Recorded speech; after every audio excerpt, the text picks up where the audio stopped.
আপনারা কি জানেন আগুনে পুড়ে মৃত্যুতে কি মর্যাদা দিয়েছে ইসলাম?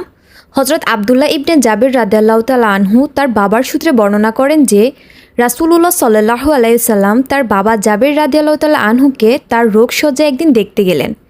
যেখানে গিয়ে দেখলেন কিছু নারী কান্না করছে আর আমরা তো ভেবেছিলাম আপনি আল্লাহর রাস্তায় শহীদ হবেন।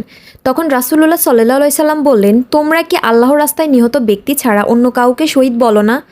তাহলে তো শহীদের সংখ্যা অনেক অল্প হয়ে যাবে। আল্লাহর রাস্তায় নিহত ব্যক্তি শহীদ, পেটের পীড়ায় মৃত ব্যক্তি শহীদ, আগুনে পুড়ে যাওয়া মৃত ব্যক্তিও শহীদ, পানিতে পড়ে মৃত্যুবরণ করলে ওই ব্যক্তিও শহীদ, কোনো কিছুতে যদি চাপা পড়ে মৃত্যুবরণ করে সে ব্যক্তিও কিন্তু শহীদ। এছাড়া নিউমোনিয়া জাতীয় কোনো কঠিন রোগে আক্রান্ত হয়ে কোনো ব্যক্তি যদি মারা যায় তাহলে ওই ব্যক্তিও শহীদ, গর্ভ অবস্থায় মৃত ব্যক্তিও শহীদ। সুবহানাল্লাহ, ইসলামের কত সৌন্দর্য! রাসূলুল্লাহ সাল্লাল্লাহু আলাইহি সাল্লাম বলেছেন, একজন শহীদ ব্যক্তি তার পরিবারের ৭০ জন সদস্যদের জন্য শাফায়াত করতে পারবে এবং আল্লাহ তাআলা ওই শাফায়াত কবুল করবেন। সুবহানাল্লাহ, এই দুইটা হাদিসই আছে দাউদ শরীফে।